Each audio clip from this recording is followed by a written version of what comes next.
নমস্কার বন্ধুরা, Rama village food চ্যানেলে সবাইকে স্বাগত জানাই। তোমাদের সঙ্গে শেয়ার করব শীতের সিজনে খাওয়ার জন্য দুপুরে গরম ভাতের সঙ্গে এক মজাদার রেসিপি মূলো ও বেগুন দিয়ে শুটকি মাছের চচ্চড়ি।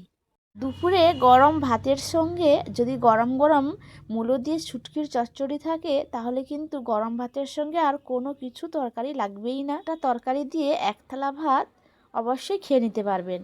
শুটকি খেতে পছন্দ করে না তারা কিন্তু এইভাবে যদি রেসিপিটি বানানো যায় তাহলে কিন্তু এক নিমেষে শুটকিটা খেয়ে নিবে, আর একবার খেলে বারবার বানাতে বায়না করবে। তাহলে চলুন বন্ধুরা, রেসিপিটি শুরু করা যাক।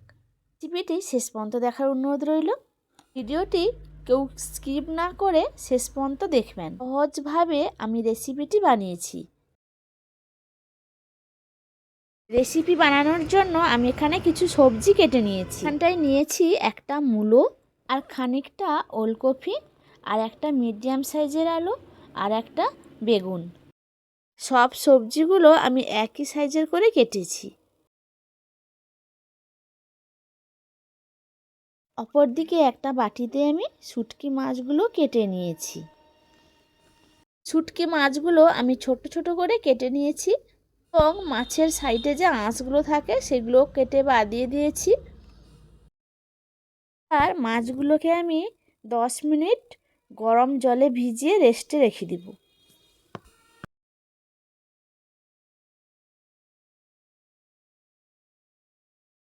দশ মিনিট পরে ফিরে এসেছি, আর মাছের যে রূপালি রঙের এই আঁশগুলো থাকে এইভাবে তুলে দিতে হবে।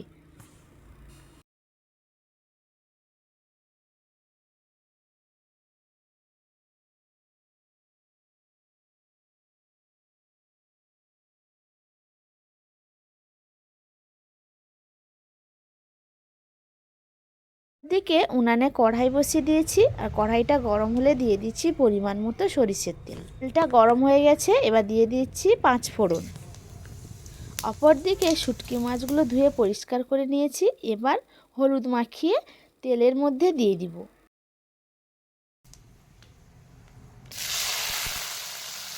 শুটকি মাছগুলোকে এপিট ওপিট করে ভেজে নিব।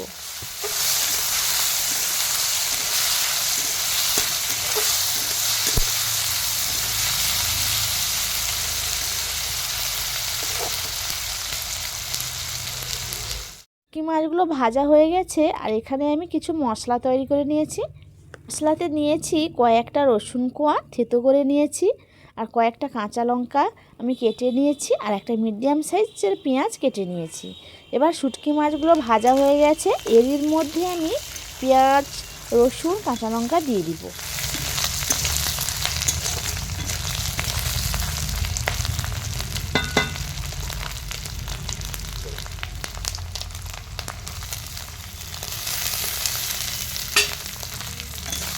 এবার পেঁয়াজটা হালকা বাদামি কালার হওয়া পর্যন্ত অপেক্ষা করব।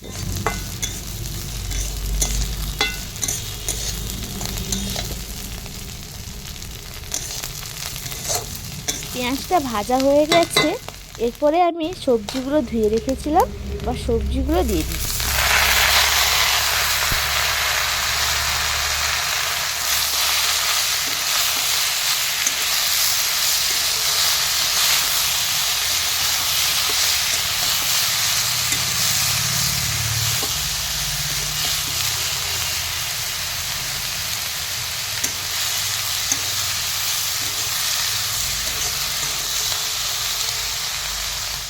সবজিগুলো আমি হালকা নাড়াচাড়া করে ভেজে নিয়েছি। এবার দিয়ে দিলাম পরিমাণ মতো লবণ, পরিমাণ মতো হলুদ, আর পরিমাণ মতো লঙ্কার গুঁড়ো। এবার সব উপকরণ একসঙ্গে মিশিয়ে 5 মিনিট মতো ভেজে নিব। বন্ধুদের একটা কথা বলি, আমার রেসিপিগুলো কে কোত্থেকে দেখছো অবশ্যই কমেন্ট করে আমাকে জানাবে। তোমাদের একটা কমেন্ট পড়তে আমার কিন্তু দারুণ লাগে, আর তোমাদের কমেন্টের রিপ্লাই দিতে আরও ভালো লাগে। যে সকল বন্ধুরা আমার চ্যানেলটিকে এখনও সাবস্ক্রাইব করোনি তাদের কাছে অনুরোধ রইল আমার চ্যানেলটিকে সাবস্ক্রাইব করে আমার পাশে থাকবেন। আমি যে ঘরোয়া রেসিপিগুলো তৈরি করি সম্পূর্ণ উনানে, হয়তো তোমাদের একটু অসুবিধা হয় দেখতে, কিন্তু আমি উনানে রান্না করি, আর তোমরা জানো নিশ্চয়ই উনানে রান্না কতটা শরীরের পক্ষে ভালো। ওরাও সবসময় চেষ্টা করবে যে কম তেল মশলায় রান্না করা। সবজিগুলো আমি খানিকক্ষণ ধরে ভেজে নিয়েছি। এরপরে আমি এখানটায় সর্ষে বেটে রেখেছিলাম, এবার দিয়ে দিলাম ওই সর্ষে বাটা। বাটি ধুয়ে আরেকটু অল্প জল দিয়ে দিয়েছি। এরপরে আমি ঢাকা দিয়ে দিব 2 থেকে 3 মিনিট। 2 থেকে 3 মিনিট পরে একবার ঢাকা খুলে চেক করে নিচ্ছি। খুন্তি দিয়ে নাড়াচাড়া করলে বোঝাই যাবে যে তরকারিটার জুসটা পুরোটা শুকে গেছে কি না। তো আমি নেড়ে বুঝলাম যে এখানটায় অনেকটাই আর একটু জুস আছে, তো আর একবার ঢাকা দিয়ে দিব।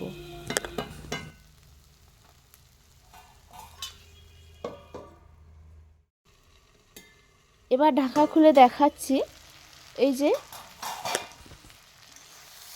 এখন কিন্তু তরকারিটা পুরোটাই রেডি হয়ে গেছে, আর তরকারির যে জলটা ছিল সবটাই শুকিয়ে গেছে।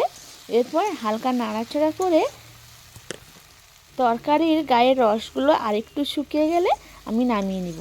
আর সবজিগুলো অবশ্যই সেদ্ধ হয়ে গেছে কিনা চেক করে নিতে হবে। এটি পুরো রেডি হয়ে গেছে, এরপর আমি একটা প্লেটে তুলে নিচ্ছি। আজকে ছিল এই শুটকির রেসিপি। তো এই শুটকির রেসিপি তোমাদের কেমন লাগলো? নিশ্চয়ই ভালো লেগেছে। যদি ভালো লাগে তাহলে বন্ধুদের মধ্যে শেয়ার করে দেওয়ার অনুরোধ রইল। একবার আমার মতো করে এভাবে ট্রাই করে বানিয়ে খেয়ে দেখবেন কতটা টেস্ট হয়। আমার তো দেখে জিভেই জল চলে আসছে বন্ধুরা, খেতে কিন্তু দারুণ হয়েছিল। সকল বন্ধুরা এখন আমার চ্যানেলটিকে সাবস্ক্রাইব করোনি, তাদের কাছে অনুরোধ রইল চ্যানেলটিকে সাবস্ক্রাইব করে আমার পাশে থাকবেন। আজকের রেসিপি এইখানটায় শেষ করছি, ফিরে আসবো নতুন কোনো রেসিপি নিয়ে। সবাই ভালো থাকবেন, সুস্থ থাকবেন।